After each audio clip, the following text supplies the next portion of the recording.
Informations locales, nationales et internationales, c'est sur la radio-télévision Fades Maïgi.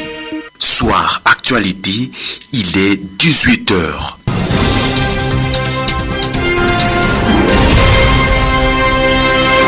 Pitoua Eliezer.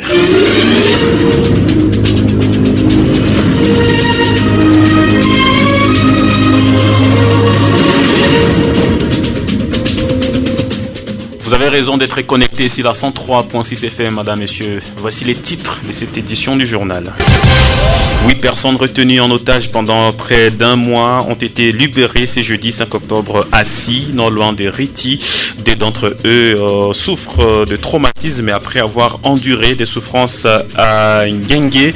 La sous-coordination de la société civile de Mokambo affirme ce vendredi que les négociations menées par Djarekonga Unega et Mateso Seo ont abouti à la libération sans rançon. Des membres clés de la société civile veulent se faire élire aux élections législatives de décembre prochain en violation de son caractère apolitique, un acte qui compromet gravement l'image et l'intégrité de cette institution citoyenne. L'alerte est de Félix Udongo Moussoua ce vendredi 6 octobre 2023 et on apprend par ailleurs que les postes de vice-coordonnateur est vide parce que Emmanuel Abekaniakoua vient de démissionner. Félix Antoine Tshisekedi Tshilombo, président de la République démocratique du Congo, dépose ce samedi sa candidature pour sa propre succession à la magistrature suprême.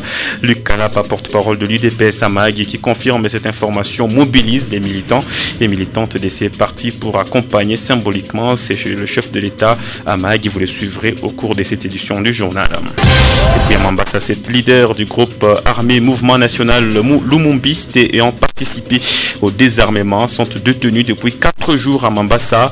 Une arrestation qui suscite déjà des inquiétudes quant à son impact sur le programme de désarmement, démobilisation et réintégration des combattants et des personnes associées. Regen Lebisabo, en direct de ces territoires, va signer pour nous un reportage. Madame, messieurs, le sport portera la signature de Timothée Ugenshan. Voilà tout pour les titres. Bienvenue.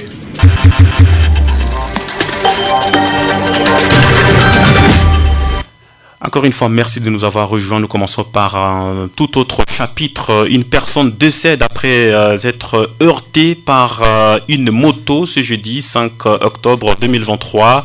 La personne décédée s'appelait Djarekonga et elle était âgée de 20 ans. Exact. Selon M. Aloïs, commandant de la police de circulation routière territoire de Mahagi, qui nous a livré l'information, la cause de cet accident est l'excès de vitesse. La police continue à mener des investigations pour retrouver l'auteur qui a malheureusement pris le large. Signalons que ces cas interviennent quelques jours seulement après celui intervenu toujours dans la même contrée, le samedi dernier vers 16h. Cet accident avait arraché la vie à deux jours après, soit le lundi dernier à M. Urom Unwankare, originaire d'Ambaki, Djoupaketa, âgé de 28 ans, père de 2 enfants. Il était retenu interné à l'hôpital général de Nyarambe.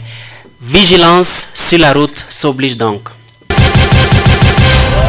Merci à Timothée Ugenshan. Nous enchaînons avec ces éléments. Insécurité en territoire de Mahagi. Ces 8 personnes retenues en otage pendant près d'un mois ont été libérées. C'est jeudi 5 octobre à Si, non loin de Riti. Deux d'entre ces personnes souffrent de traumatisme après avoir enduré des souffrances atroces à Ngenge.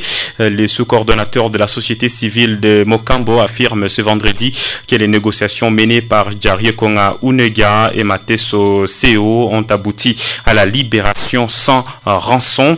Parmi les victimes de traumatisme, un garçon de 16 ans et une mère nommée Célestine qui nécessite un soutien psychologique. Les efforts conjoints de Djarekonga Unega, porte-parole du comité mixte pour la pacification créé par l'ONG NRC, et Mateso Seo, l'un des chefs de groupement de Djougou, ont porté ses fruits.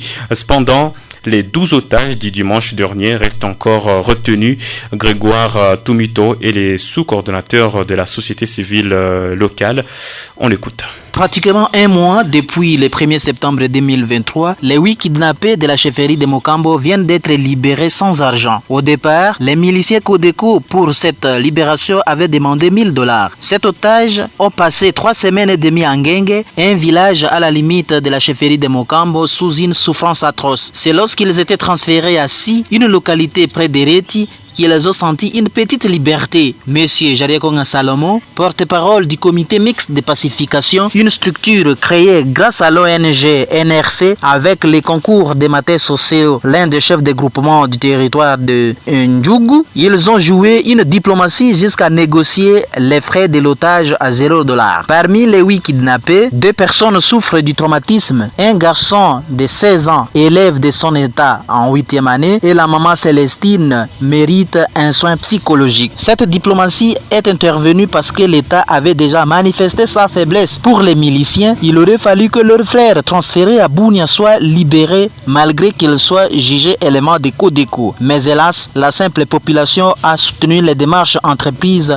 pour libérer ces otages. Et à 21h de ce jeudi 5 octobre 2023 que ces personnes ont été libérées. C'est vendredi 6, ils ont foulé le sol de leur enceinte. Maman Célestine s'est exclamée ouf. Et voilà, le monde de Mokambo respire un peu une joie. Malgré les 12 personnes qui ont transporté les butins de Kwero ne sont pas encore rentrées. Grégoire Tomito, il est le sous-coordonnateur de la société civile en chefferie des Mokambo. EPST pour enchaîner, début ce vendredi de la formation des directeurs des écoles primaires et une enseignante par école. Formation de 4 jours sur la gestion rationnelle des frais de fonctionnement et les violences basées sur le genre. Selon Beronga Jerry de la cellule de communication de l'EPST de rue 3, ceci ne concerne que les écoles primaires mécanisées avant avril 2022. À en croire la cellule de communication, cette série de formations intervient après le briefing reçu de la part d'une délégation spéciale venue de Kinshasa du ministère de l'EPST. Les formateurs ainsi briefés sont actuellement déployés dans les sous-divisions pour vulgariser les notions relatives à la gestion rationnelle des frais de fonctionnement, une caisse qui ne doit plus souffrir d'endettement ou de solde vide, a précisé la cellule de communication. Des séances prendront fin le 10 octobre prochain. Politique en territoire de Maragui, des membres clés de la société civile veulent se faire élire aux élections législatives de décembre prochain en violation de son caractère apolitique, un acte qui compromet gravement l'image et l'intégrité de cette institution citoyenne. L'alerte est de Félix Oudongo Moussoua, c'est vendredi 6 octobre 2023. Ces jeunes acteurs politiques appellent Innocent Wabekoudou, coordonnateur territorial de la société civile, à prendre des mesures urgentes afin de restaurer la crédibilité et l'impartialité de la société civile. Suivez. J'ai reçu plusieurs informations par rapport à ce qui concerne les membres de la société civile, forces vives du territoire de Mahagi, ainsi que ceux-là de sous-coordination. C'est par rapport à certaines de ces personnes qui occupent aujourd'hui des postes de responsabilité au sein de ces structures citoyennes et qui ont opté se lancer dans le monde politique. Ces personnes sont aujourd'hui des candidats à députés et il y a de ceux-là qui sont des suppliants de différents politiciens. C'est un acte qui est contraire à la loi. Voilà pourquoi je demande au coordonnateur de la société civile, force vive du territoire de Mahagi, M. Wabekoudou Innocent, de prendre des mesures, des dispositions utiles et rapides pour voir comment remplacer toutes ces personnes-là. Car c'est inadmissible qu'une personne puisse être au même moment de la société civile et se lancer également dans la politique. Ils sont appelés à écrire leur démission, car la société civile est une structure qui est apolitique. Nous devons rapidement sauver l'image de cette structure citoyenne et nous ne pouvons pas garder silence face à ces dossiers. Félix Oudongo Moussoua, acteur politique qui évolue en territoire de Mahagi, et immédiatement le poste du premier vice-coordonnateur de la société civile Force Vive de Mahagi est désormais vacant. Maître Abekane Akoua Emmanuel, qui l'occupait, vient de déposer sa démission parce que, dit-il, il sent le désir ardent de servir la société autrement. On l'écoute.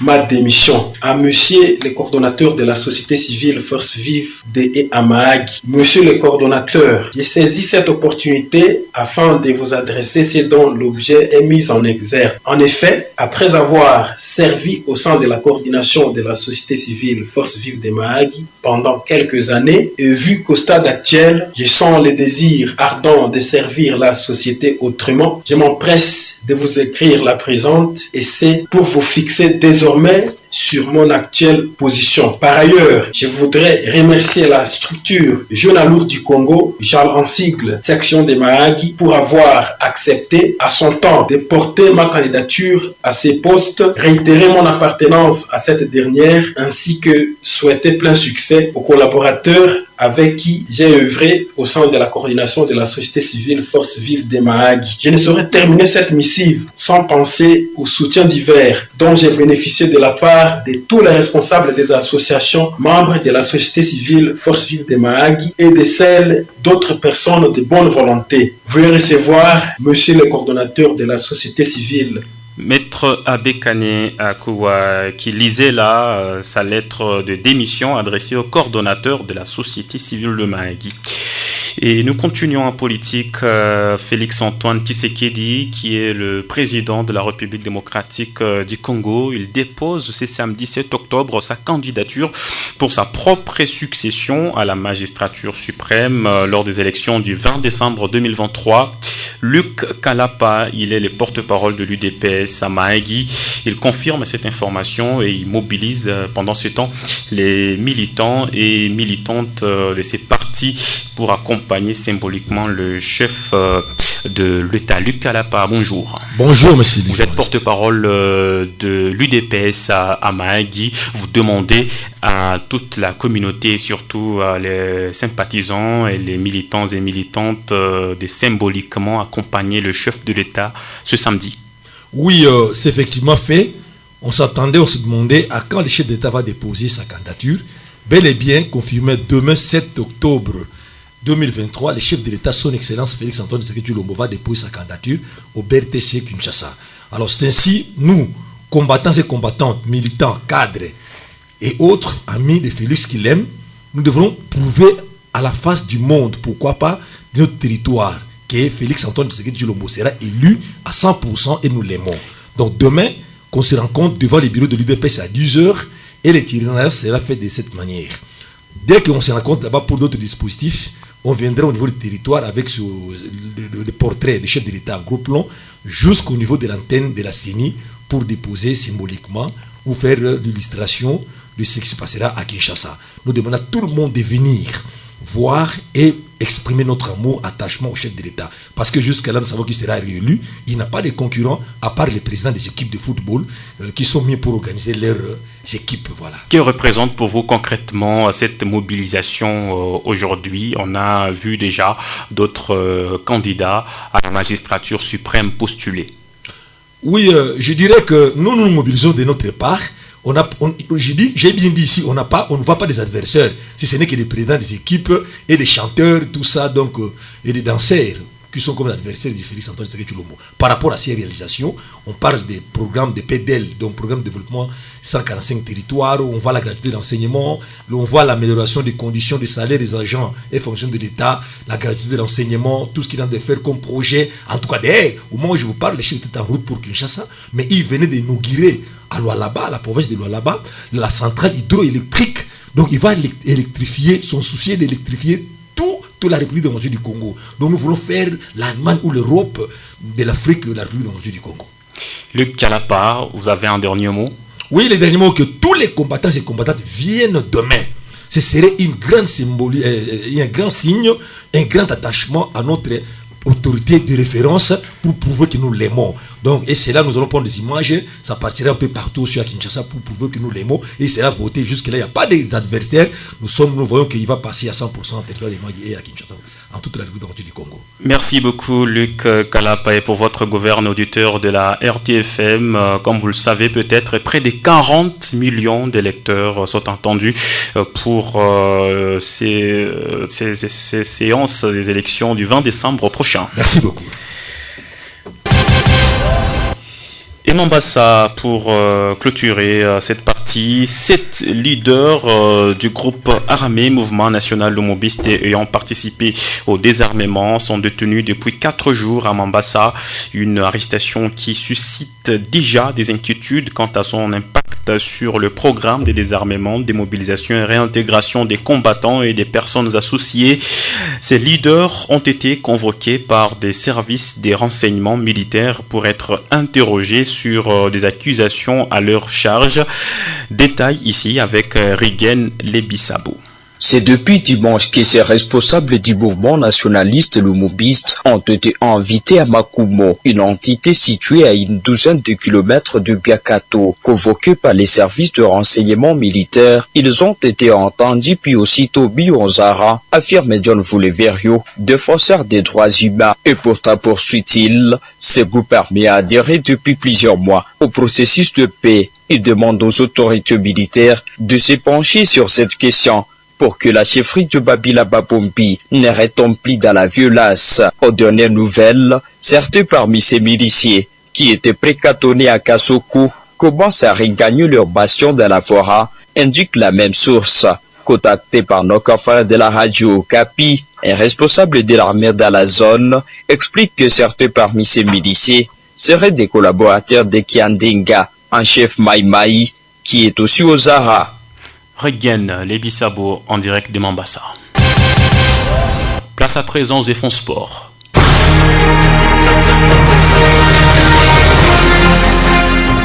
Timothée Ogenshan, c'est avec vous. Merci Eliezer Pitoua. Foot éliminatoire Coupe du Monde U20 2024. Les Léopards dames de la République démocratique du Congo sautent à Lusaka pour affronter la Zambie.